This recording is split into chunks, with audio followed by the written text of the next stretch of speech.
So WordPress have very recently, in the last couple of days, released Studio for WordPress, which is basically a local WordPress environment that you can install on your, at this point in time, Mac only, but it is coming to Windows. And then you can just spin up a copy of WordPress on your local machine very quickly and easily. And then when you're ready, you can push that over to WordPress.com should you have an account, or you can use a free account and you can use that for up to 5 websites. This is obviously a direct competitor to LocalWP, which used to be Local by Flywheel, but it effectively does the same thing. So in this video, I'm going to put the two of these head to head, and we're going to take a look at the key differences and similarities between the two to help you make an easier choice choosing which one is the right one for you. So I've installed both applications on my Mac, and this is Studio by WordPress. As you can see, it starts off very simple. You can create your WordPress website and you can choose where to store it. So when you open up Local, this is what you're going to see when you have no sites installed. As you start to add sites, it will change a little bit, but it's not that dissimilar, and both of these are going to look relatively the same once you start adding sites in. But there is one key difference at this point in time.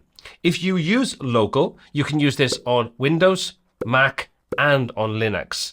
So it doesn't matter what operating system you're using, within reason obviously, you can use it on any kind of system. However, when it comes to working with Studio by WordPress, we can currently only use this on a Mac. It could be an Intel or it could be an Apple Silicon Mac, but the Windows version at the time of recording this is not available, and there's no sign that I know of a Linux version coming in the near future. So you are going to be tied into one of those two operating systems when this actually releases the Windows-based version. Okay, so with that thing out of the way, let's take a look at the creating a site process and see how they are similar or not. So let's start off first of all with Local. First thing you're going to do, create a new site. We'll click and we now have some options to choose what we want to do.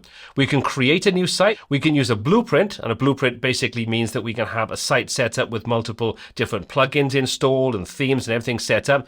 But for this example, let's stick with the create a new site. You can also select an existing zip file to upload, but we're not going to worry about that right now.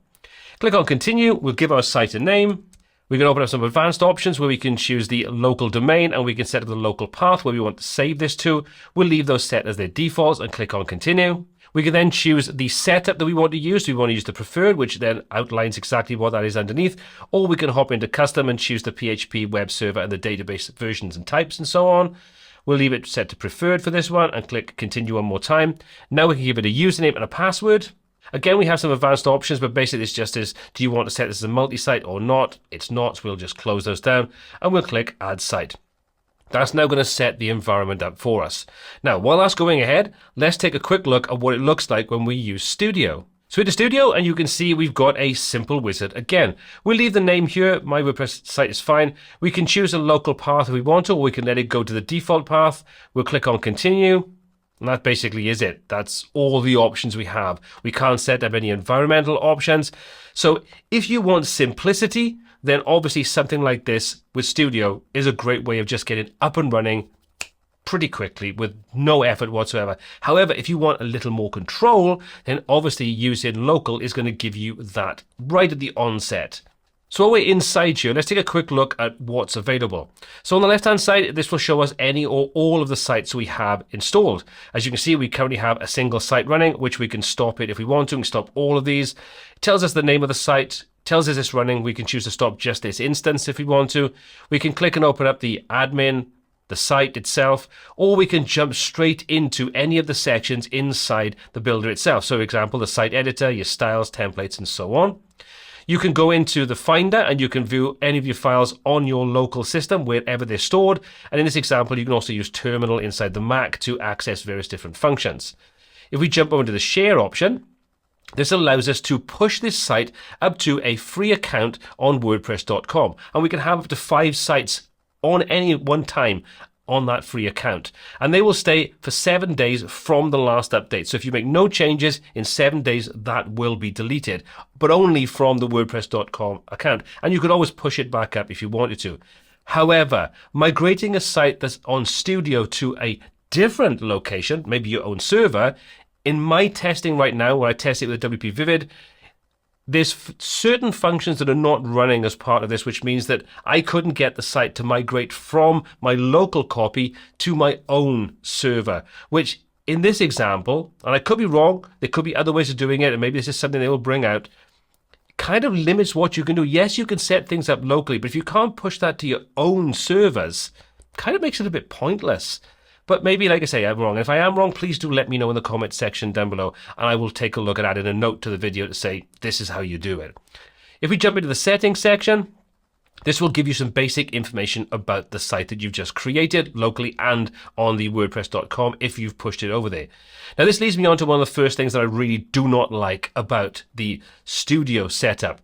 You'll see that because we had no options during the setup phase, it's defaulted to admin as a username. Now, this is 2024 and security should be paramount. And WordPress, when you install this, whether you install it via this or whether you install it yourself from .org, should not be using admin as the default username. They randomize the password, so randomize the username at the same time, and at least give a little bit extra security without using that annoying default username.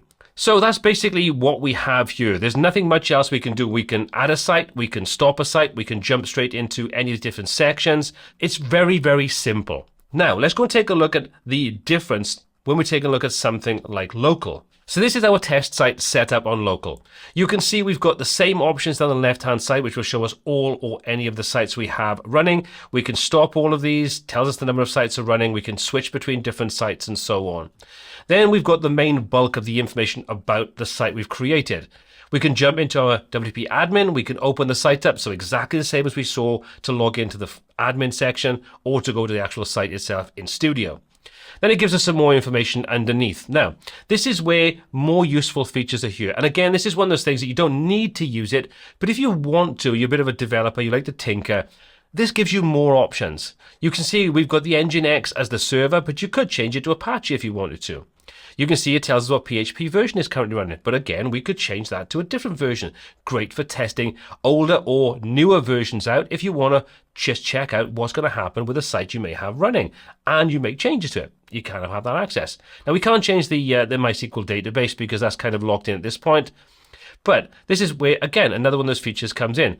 We've got one-click admin login, which I do like. So we can just select that, choose the user we want to use. And now if we use the WP admin, that will log us straight in and we don't need to worry about logging in at all. But bearing in mind, when we set this up, we got to choose the username and the password so we could choose something a little bit more unique and a little bit more random. Then it just tells us things like WordPress versions and so on. Jumping over to the database tab, this will show us we can go and connect up to the database and make changes to that if we want to. Very similar to like PHP MyAdmin. If you have no use for that, it doesn't make a difference. But if you want to, you have access to it. And then if you take a look at the tools, for example, there's some options here for things like MailPit for handling emails. But again, you're probably not going to use that on something like this in most use cases. But then you've also got some more options on the left-hand side. For example, if you were using WP Engine or Flywheel, you can connect directly up to those and you can send your site up and you can also push and pull information from it. So you can use this like a staging environment and push it to the live site. Sadly, this is generally only being done with WP Engine or Flywheel, which is understandable because at the end of the day, that's the company or companies behind the actual tool itself. So there's got to be some way of making revenue from it. It doesn't stop you from being able to use a migration plugin like WP Vivid, develop it using local, then push that over to your actual server itself, and it's very simple and painless. So as I said, when we were taking a look at Studio, this isn't something I could find you could do because they were missing functions a part of Studio. So again, another limitation. If we take a look at the blueprints, if you create blueprints inside here, this is where you can easily use those to start off with your theme, your plugin, whatever you want, installed and ready to go. So you can start developing much quicker. You've also got some add-ons that you can install into this. So it opens up more functionality. Things like adding notes, checking your links, image optimizers, and so on. And again, remember, all of this will be done inside local as opposed to on a server itself, on a web server. But all in all, I would say for most users that want just enough control to be able to do what they need to do and have just that little extra bit of security, then I would say local is definitely the better option here. However, if you are a WordPress.com user or you simply want to just play about with WordPress on your local machine with no intention of pushing that to a live site anytime soon, then maybe take a look at Studio by WordPress because it is developed by WordPress themselves. So there may be some advantages there for you. Now that basically is the key differences between these two free tools for working with WordPress. And if you want to learn more about working with Local, you can check out this video next, and that'll give you a great head start on getting everything set up in a little bit more detail than I've covered today.